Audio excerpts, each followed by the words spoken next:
Ici Jeff. Bienvenue dans ce joyeux tutoriel pour assembler un Stormtrooper. Ce que je vais vous expliquer dans le tutoriel, c'est plus comment assembler le Stormtrooper.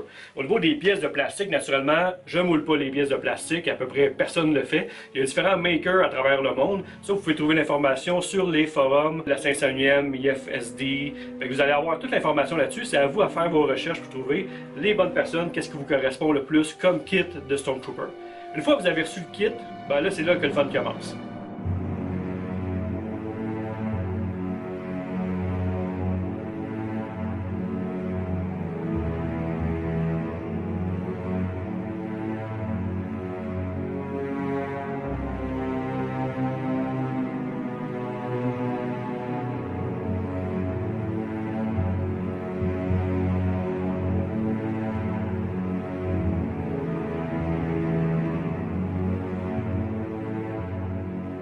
Qu'est-ce qu'il faut comprendre dans des groupes comme la 501e, c'est qu'on n'approuve pas la personne, c'est pas l'individu qu'on approuve, c'est vraiment le fitting du costume. Donc, le but du tutoriel, c'est de vous expliquer, de donner des outils pour ajuster le mieux possible le costume à votre gabarit. C'est beaucoup de patience, beaucoup d'ajustements, beaucoup d'essais-erreurs aussi, dans le sens qu'en convention, on va se rendre compte, des fois on pense que la pièce est bien ajustée, mais après 2-3 conventions, on se rend compte que certains morceaux viennent blesser ou viennent pincer. À ce moment-là, on va réajuster. Donc, un costume, c'est jamais fait du premier coup. Souvent, ça va prendre 4 à 5 ajustements pour qu'il soit un beau fitting et aussi très confortable. Bon, qu'est-ce qu'il faut comprendre, c'est que le film a été fait dans les années 70 et c'est un costume qui était fait en ABS, un type de plastique, un thermoplastique qu'on appelle. Et moi, personnellement, je suis de la vieille école, j'aime que mes costumes soient dans le même matériel que celui des films. Donc, un kit au complet, trouvable sur le net, sur les forums naturellement, ça va tourner entre 550 US et 700 en moyenne pour vos pièces de plastique. Qu'est-ce qui est très important, c'est de faire une bonne recherche comparative. J'explique, c'est que sur les forums, vous allez comparer sur des photos les différents makers, mais aussi surtout l'opinion du monde qui ont acheté avec eux autres. Est-ce qu'ils ont eu des délais de livraison raisonnables? Est-ce que le plastique est de bonne qualité? Est-ce que les moules sont de bonne qualité? Je vais vous donner un exemple. J'ai commandé un kit il y a quelques années. Regardez au niveau des détails ici. C'est absolument désastreux. Il n'y a absolument rien à faire avec ça. Pourtant, j'ai payé 550 $ US pour ça. Quand j'ai fait ma recherche pour ce kit-là, naturellement, j'ai posé des questions au vendeur, j'ai demandé des photos, il m'a envoyé ses plus belles photos et je me suis ramassé avec de la crap à la maison. C'est de ma faute. J'ai pas pris le temps de faire ma recherche, j'ai pas eu le temps de comparer. Je me suis fié surtout à un bon prix et ça a été mon erreur. La E6000 et la Goop restent les cols les plus populaires au niveau de la fabrication de l'armure parce que c'est des cols qu'on peut retirer facilement. Jamais on a fait une erreur au niveau des ajustements ou de la fabrication de l'armure, ben on peut retirer la pièce et la recoller de façon correcte puis ça laisse aucune trace. J'ai fait certains tests, j'ai l'impression que la E6000 reste quand même un peu plus solide. Elle est plus longue à sécher, mais plus solide.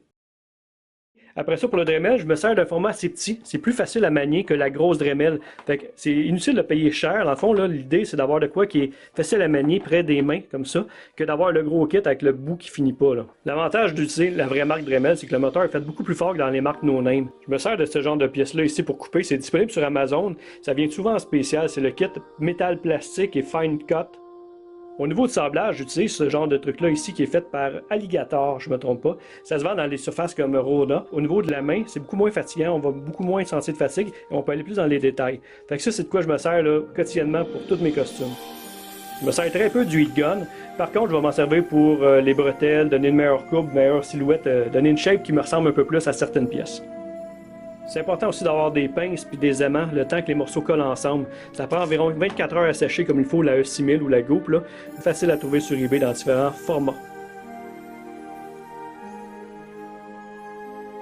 Si on commence avec le casque, à l'intérieur, j'ai mis du padding. Comme ça ici, c'est beaucoup plus confortable. Et aussi, ça amène les yeux à la bonne hauteur parce qu'on s'entend, c'est pas pour rien que les Stormtroopers shootent mal, on voit rien dans ces casques-là. Qu'est-ce que je fais aussi, c'est que je rajoute une fan dans le casque avec une batterie 9 volts. Fait que c'est pas tant pour la fraîcheur, c'est vraiment au niveau de l'oxygène, ça aide la circulation dans le casque. Et il y a aussi des différences entre un casque qui est porté par les héros, qu'est-ce qu'on appelle un helmet hero, c'est-à-dire Luke ou Han Solo dans New Hope, et un casque stunt d'un soldat de l'Empire. La grosse différence, c'est au niveau des lenses, au niveau des lentilles ici. On voit que la lentille est plate. Et pour les Luke et Han Solo, la lentille est bombée. Après ça, il va y avoir des différences avec Return of the Jedi, avec Empire Strike Back au niveau des couleurs, au niveau de la peinture. Et pour épisodes 7 et 8, c'est encore pire, c'est carrément un remoulage. La base est la même, mais c'est un remoulage. Et tous les stickers qu'il y avait pour les films à l'époque, des années 70, ben, ils ont été remplacés par des pièces en laser print.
Pour la ceinture, pour éviter qu'elle descende tout le temps, il y a du monde qui vont mettre des bandes de velcro en arrière.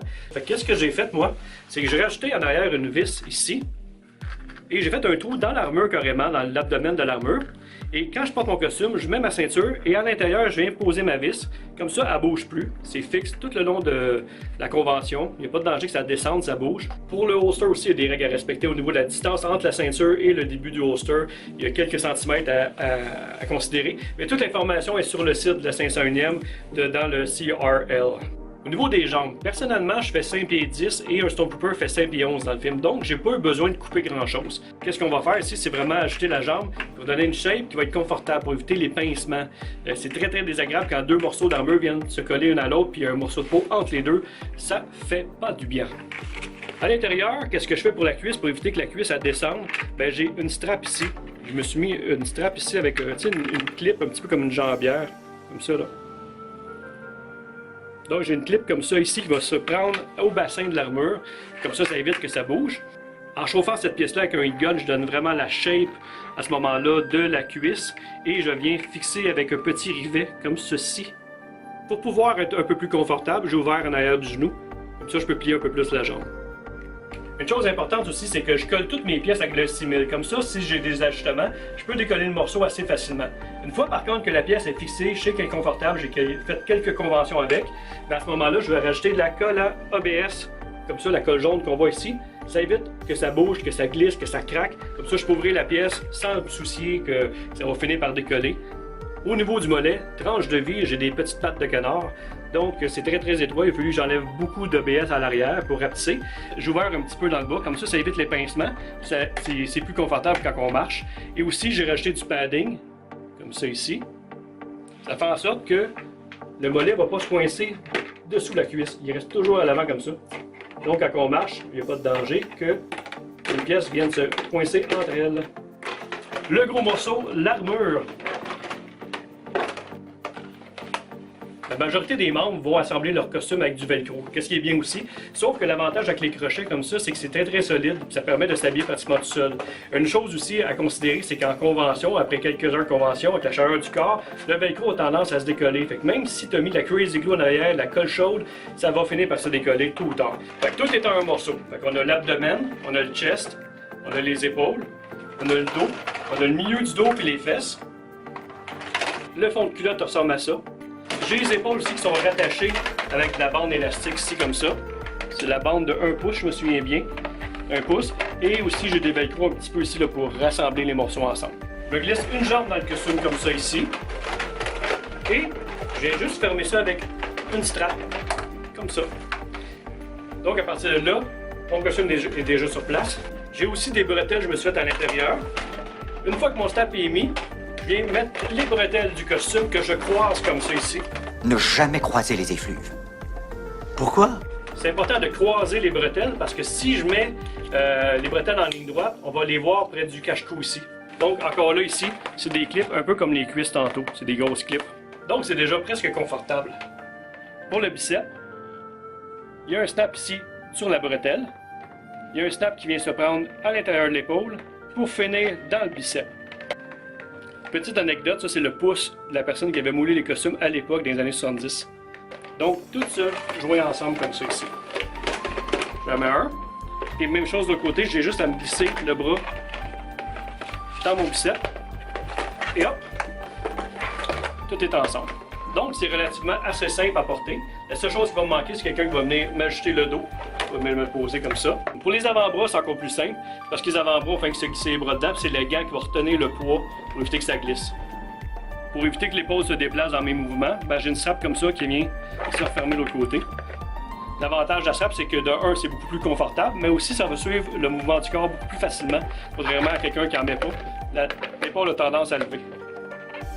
J'ai eu des costumes avec un système de velcro, mais personnellement, je préfère le système de braquette qui est beaucoup plus solide. Seule chose, c'est que c'est environ 50$ US pour le kit de braquette.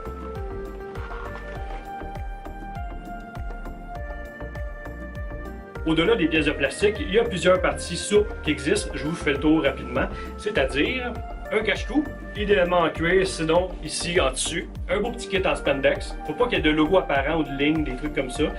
C'est trouvable dans les grands magasins, les grandes surfaces, c'est facile à trouver. Sinon, il y a aussi des One Piece avec un zip, mais là, à ce moment-là, on va dépenser un petit peu plus.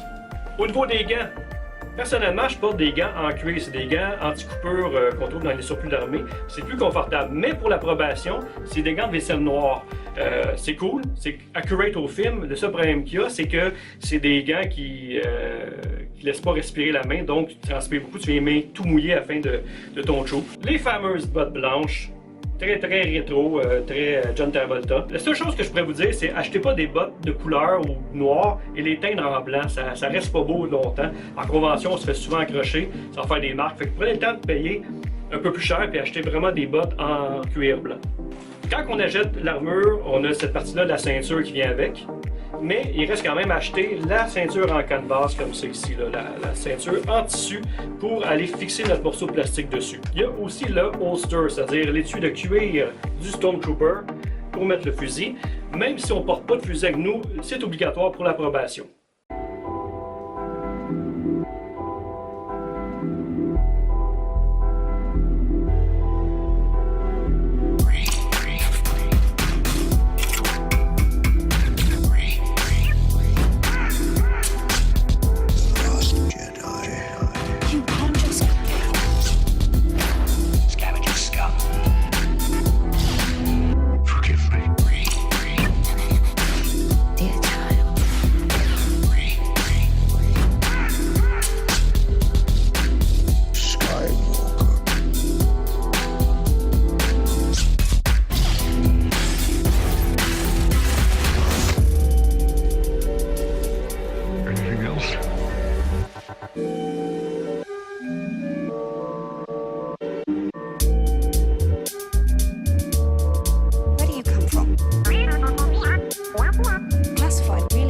Me too. Boyfriend was Death Star. The resistance. Death Star. His boyfriend was Death Star. That's why. Gotta get the public. Stop back. Death Star. Back. Find them. Oh shit. You're fine. Hold on. What have you done? Get back. Leave the cell. That's why. You can't just go. Boyfriend was Death Star. The resistance. Death Star. His boyfriend was Death Star. That's why. Gotta get the public. Stop back. Death Star. Back. Find them. Oh shit. You're fine. Hold on. What have you done? Get back. Done. Leave the cell. That's why. You can't just go.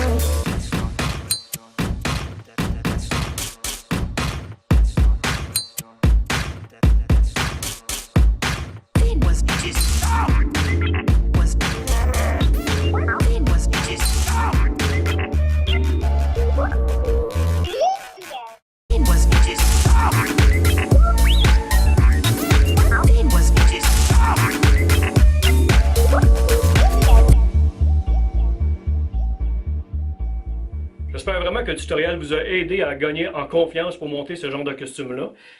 C'est un super beau costume, c'est un super beau projet. Prenez le temps de bien le faire, prenez le temps de bien sabler, ça fait toute la différence.